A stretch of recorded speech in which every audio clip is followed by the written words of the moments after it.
अस्सलामु वालेकुम प्यारे दोस्तों, आज की इस वीडियो में हम आपको रिजवान साहब की कहानी बताने जा रहे हैं, जिसको सुनकर आपकी आंखों में भी आंसू आ जाएंगे।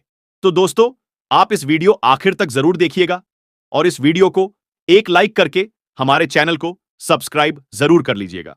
प्यारे दोस्तों, रिजवान साहब जईफ यानी बूढ़े हो चुके थे। उनकी 4 लड़कियां थीं और चारों के चारों शादी के लायक हो चुकी थीं। सबसे बड़ी लड़की तकरीबन 24 साल की थी। उस छोटी लड़की 22 साल की थी। उससे छोटी लड़की तकरीबन 20 साल की थी और सबसे छोटी वाली लड़की तकरीबन 18 साल की थी। रिजवान साहब का कोई भी बेटा नहीं था और गरीबी की वजह से उन लड़कियों की शादी नहीं हो रही थी। रिजवान साहब अपने घर में अकेले कमाने वाले थे। यह गैर मुस्लिम यानी क्रिश्चियन औरत के घर में साफ सफाई और कपड़े धोना और बगीचे की देखभाल का काम किया करते थे। रिजवान साहब की जो मालकिन थी, उसके घर में सिर्फ वो क्रिश्चियन औरत और उसका एक 5 साल का छोटा बच्चा रहता था। उसका शौहर विदेश में बिजनेस देखता था और यह क्रिश्चियन औरत यहां की 2 फैक्ट्रियों को संभाला करती थी। यह औरत रिजवान साहब से बहुत परेशान हो चुकी थी, क्योंकि रिजवान साहब की उम्र हो जाने की वजह से कोई भी काम वो ठीक से नहीं करते थे। अब उनके जिस्म में बुढ़ापे की वजह से ताकत नहीं बची थी। रिजवान साहब कपड़ा धुलते तो अच्छे से साफ ना कर पाते, घर और बगीचे की सफाई ठीक से नहीं कर पाते थे। लेकिन अब क्या करते? भूखे पेट को कैसे पालते? दूसरा कोई काम करने वाला भी ना था। रिजवान साहब काम करते करते एक दर पर बैठकर सो भी जाया करते थे। उनकी जो मालकिन थी, वो उनसे बहुत परेशान हो चुकी थी, लेकिन उनकी गरीबी और ईमानदारी की वजह से उनको काम से नहीं निकाल रही थी। लेकिन एक दिन कुछ ऐसा हुआ कि बागीचे की सफाई करते करते बागीचे में ही रिजवान साहब सो गए और एक गाय आकर बगीचा को पूरा खराब कर गई।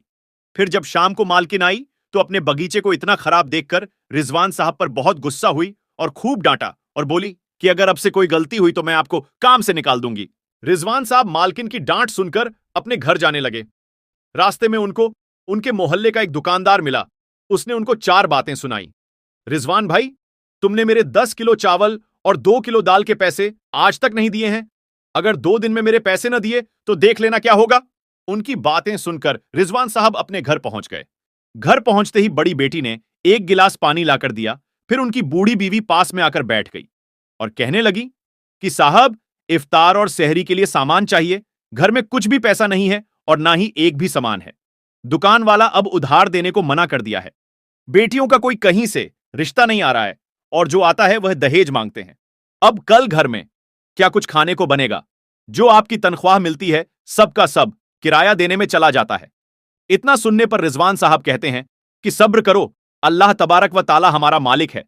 वह अपने बंदों को 70 माओं से बढ़कर मोहब्बत करता है, वही इंतजाम करेगा। फिर जब सहरी का वक्त आया तो घर में जो कुछ रूखा सूखा था, बड़ी बेटी ने गर्म किया और सबने मिलकर सहरी कर ली और रोजा रख लिया। और बेटियों ने नमाज अदा कर ली और रिजवान साहब मस्जिद गए, नमाज अदा की और वहीं से काम पर चले गए। वह क्रिश्चियन औरत अपने बगीचे में मॉर्निंग वॉक कर रही थी।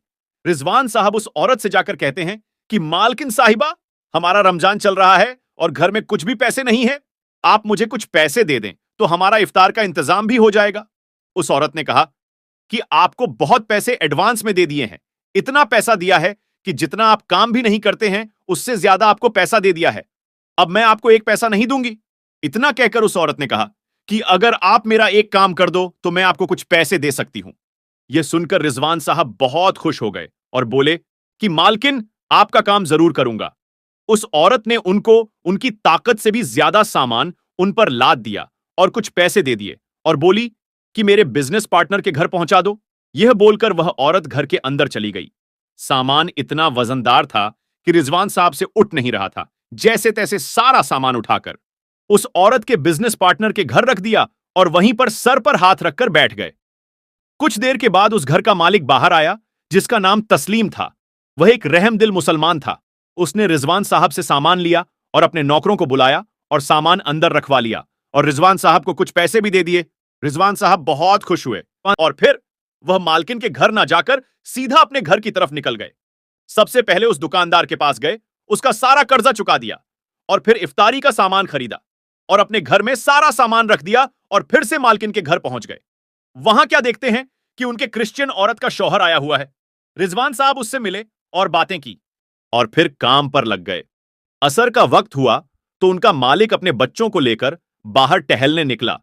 जैसे ही वह बाप बेटी बाहर निकले, वैसे ही एक ट्रक ने दोनों बाप बेटों को टक्कर मार दी। जैसे ही टक्कर लगी, वैसे ही दोनों बाप बेटे थोड़ी दूर पर जा गिरे। फिर एक शोर उठा कि एक्सीडेंट हो गया, एक्सीडेंट हो गया। रिजवान साहब दौड़ते हुए भागे और उनके पास पहुंच गए। उनको उठाया और तुरंत अस्पताल ले गए और एडमिट करवा दिया। वो क्रिश्चियन औरत जो कि उस वक्त मोल गई हुई थी, उसको कॉल करके अस्पताल बुलाया। उस औरत को अस्पताल आने में 30 से 45 मिनट का वक्त लगता। फिर डॉक्टर ने रिजवान साहब से कहा कि बच्चे की हालत बहुत ज्यादा खराब है, खून बहुत ज्यादा बह गया है, हमें तुरंत खून की जरूरत है। अगर आप खून लाने में देरी करते हैं तो इस बच्चे को हम नहीं बचा पाएंगे। तो रिजवान साहब अपनी उम्र की परवाह किए बगैर, अपनी जान की परवाह किए बगैर, यह सोचकर कि उसके मां बाप ने उनको काम पर रखा था, उनका काम इस काबिल भी नहीं था, फिर भी उनको काम पर रखा हुआ था, यह सब सोचकर अपना खून उस बच्चों को दे दिया और उसकी जान बचाई। फिर जब वह औरत आई तो डॉक्टरों ने सारा माजरा उस औरत को बता दिया कि किस तरह से रिजवान साहब ने वक्त गंवाए बगैर बिना सोचे समझे अपना खून दे दिया। फिर कुछ दिन के बाद जब वह बाप बेटे ठीक हो गए तो एक दिन अफ्तारी का वक्त था। रिजवान साहब अपने परिवार के साथ अफ्तारी करने बैठे हुए थे कि इतने में मालिक और मालकिन उनके घर आ गए और उनके साथ रोजा इफ्तार किया और उनका बहुत शुक्रिया अदा किया। उनका मालिक कहता है कि अगर आज आप ना होते तो हमारा बच्चा हमारे दरमियान ना होता। हमारे घर की खुशी आज जो भी है वह सब की सब आपकी वजह से है।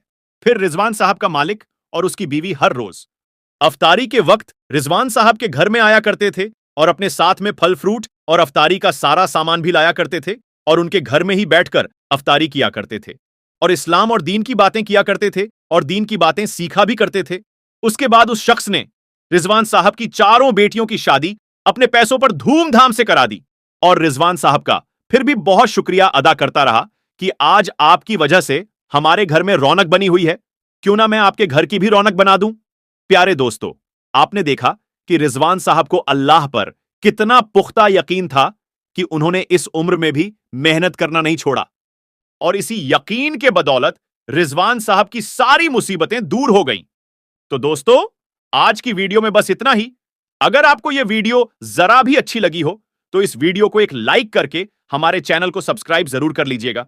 मिलेंगे फिर एक नई वीडियो में, तब तक के लिए अल्लाह हाफिज।